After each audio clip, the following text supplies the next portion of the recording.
है देखो चतुर्वर्ग फल प्राप्ति ही वेद शास्त्रेभ्यो, तो कोई प्रश्न करेगा उससे, मैंने साहित्यिक लोग से या विश्वनाथ से कि आप जो कहते हैं कि चतुर्वर्ग फल प्राप्ति जो है काव्य से मिलता है, तो वेद से भी तो मिलता है, तो हम वेद ही क्यों न पढ़ें, काव्य क्यों पढ़ें। तो उसका ये कहता है चतुर्वर्ग फल प्राप्ति ही वेदेभ्यो, है ना, वेद शास्त्रेभ्यो नीरस्तया दुखादेव परिणत बुद्धिनामेव जायते। तो इसका ये उत्तर दे रहा है, यदि कोई कहेगा कि हम वेद शास्त्र ही क्यों न प्राप्त करें, तो कहते हैं कि देखो चतुर्वर्ग फल प्राप्ति वेद शास्त्र भी होता है, लेकिन वह वेद शास्त्र से जो होगा चतुर्वर्ग फल प्राप्ति वो नीरसतया होगा, नीरसता पूर्वक। नीरसता माने हो गया दुखादेव, आगे तो कह दिया दुख से होगा, माने कठिनता से होगी और दुख से होगा, वो भी परिणत बुद्धि नामेव जायते। वेद शास्त्र से जो होता है चतुर्वर्ग फल प्राप्ति वो परिणत बुद्धि वाले को ही होता है। परिणत बुद्धि वाला कौन हुआ, तो माने तीव्र बुद्धि वाला, परिपक्व बुद्धि वाला, सब जो है सो वेद शास्त्र से चतुर्वर्ग फल की प्राप्ति नहीं कर सकता, क्योंकि एक तो वेद पढ़ना ही सबके लिए कठिन होता है, और जो पढ़ भी लेता है उसको अर्थ जानना कठिन होता है ना, सस्वर सब पाठ नहीं कर पाता है, और जो पाठ भी कर लेता है वो अर्थ नहीं समझ पाता है, तो तब जो है सो उससे प्राप्त करना कठिन है। और जो भी करेगा वो निरस्ता पूर्वक करेगा, बहुत परिश्रम करना पड़ेगा। रस है नहीं उसमें, रस वो हुआ जो जिसको पढ़ने में आनंद आए, उसी को हम सरस कहेंगे। तो आनंद रहित होकर के दुख से ही वेद शास्त्र से होगा, हाँ निरसता।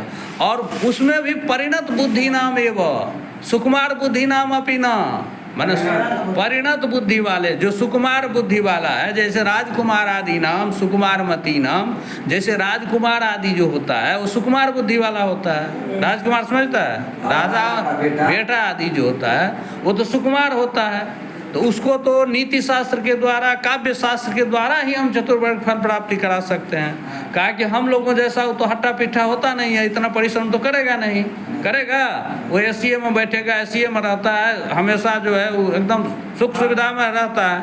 हम लोग तो ऐसे रह नहीं पाते हैं, तो हम लोग अधिक कठिन परिश्रम कर सकते हैं। हम लोगों से भी अधिक जो मजदूर है वो करता है ना, धूप में 8 घंटा खड़ा होकर के कोदाल ताम लेता है, हम लोग उतना नहीं कर पाएंगे। तो इस कहने का आशा है जो परिणत बुद्धि वाला है वही प्राप्त कर सकता है, सुकुमार बुद्धि वाला तो नहीं प्राप्त कर सकता है। वही कहा कि वेद शास्त्रेभ्यो, इसीलिए साहित्य आगे पढ़ाओ न क्या है, परमानंद संतोह जनकतया सुखादेव सुकुमार बुद्धो नामपि पुनः काव्यादेव। और परमानंद संदोह जनकतया, ये काव्य क्या है, तो परमानंद संदोह का जनक है। परमश्चासो आनंद परमानंद, परमानंदा नाम संदोह मन समूह, तो परमानंद का जो समूह उसके जनकता माने उत्पादकता है इसमें, माने परमानंद के समूह को उत्पन्न करने की क्षमता है। तो ये क्षमता होने के चलते है ना, संदोह जनकतया सुकुमार बुद्धि नाम अपि पुनः काव्यादेव। सुकुमार बुद्धि वाले जो है उनको भी यदि चतुर्वर्ग फल की प्राप्ति होगी तो वो काव्य से ही होगी। ठीक है, तब यहाँ आगे बढ़ो फिर।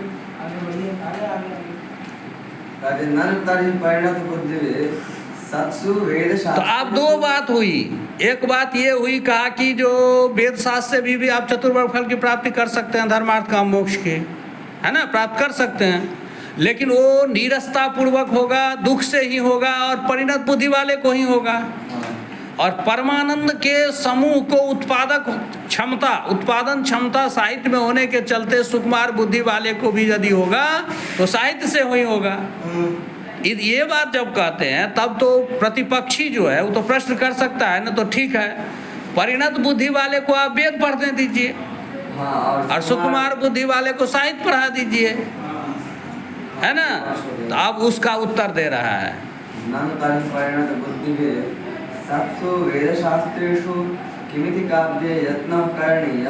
इत्यपि न। अब कहता है ननु तरी, तब फिर जो है सो परिणत बुद्धि भी सत्सु वेद शास्त्रेषु, परिणत बुद्धि वाले जो लोग हैं उनको सत्सु वेद शास्त्रेषु, वेद शास्त्र को रहते हुए काव्य यत्न न करणीय, काव्य में उसको प्रयास नहीं करना चाहिए।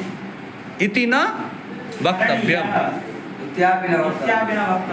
कहा ऐसा भी नहीं कहना चाहिए। ऐसा यदि कहेगा वो कि ठीक है परिणत बुद्धि वाले को वेद शास्त्र के रहते हुए वेद शास्त्र के द्वारा ही चतुर्फल की प्राप्ति कर लेने दीजिए, तो कहता है ऐसा भी नहीं कहना चाहिए। क्यों नहीं कहना चाहिए?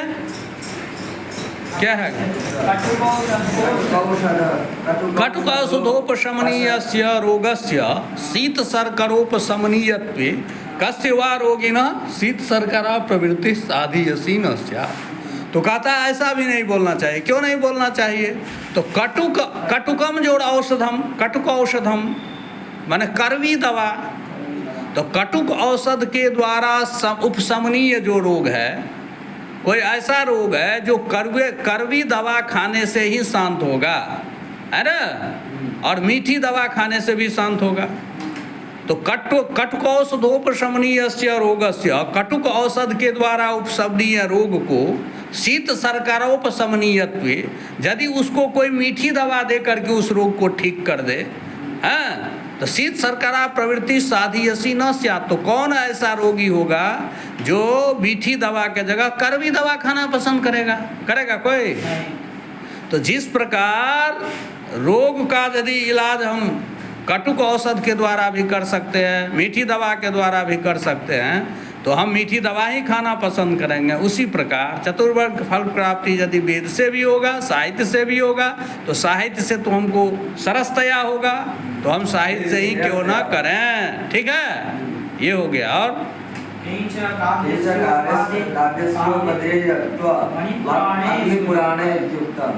अब कहता है किंच काव्यस्य उपादेयत्वम अग्निपुराणे भी उक्तम। अग्निपुराण में भी काव्य की उपादेयता के विषय में कहा गया है।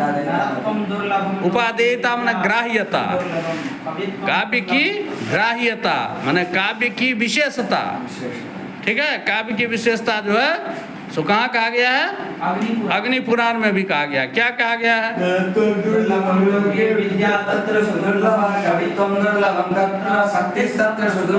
अग्निपुराण में लिखा गया है कि नरत्वम दुर्लभम लोके। पहले तो इस संसार में नरत्व ही दुर्लभ है, माने मानव योनि ही दुर्लभ है।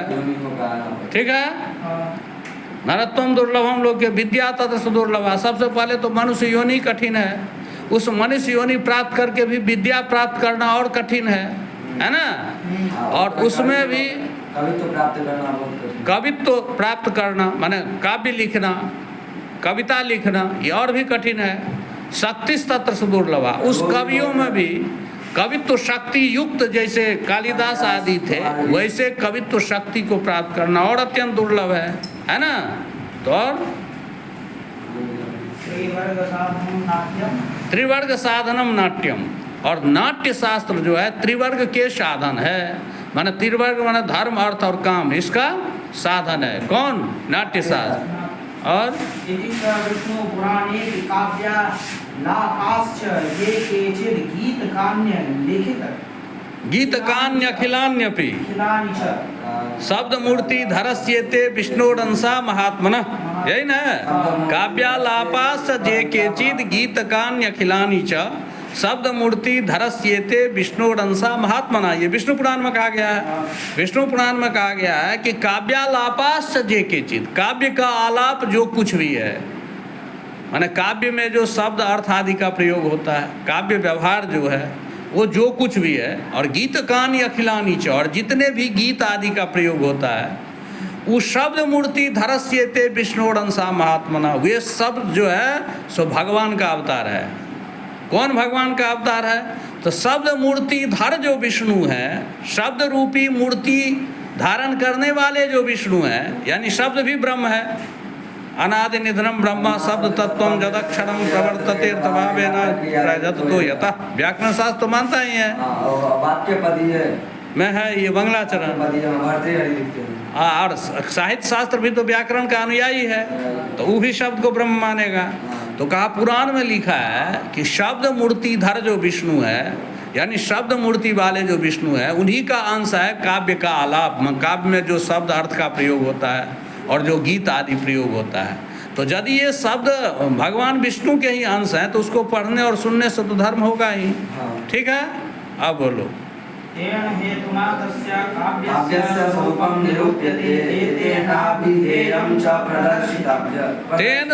तेन हेतुना, इस कारण से काव्य स्वरूपम निरूप्यते, इस कारण से मैं काव्य के स्वरूप का निरूपण करता हूँ।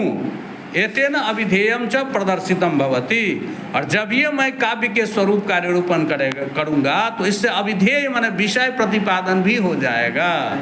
ठीक है, बस कहन की जाए कारण से करा। हाँ बस हो गया, अब यहीं तक रहने देते हैं। काव्य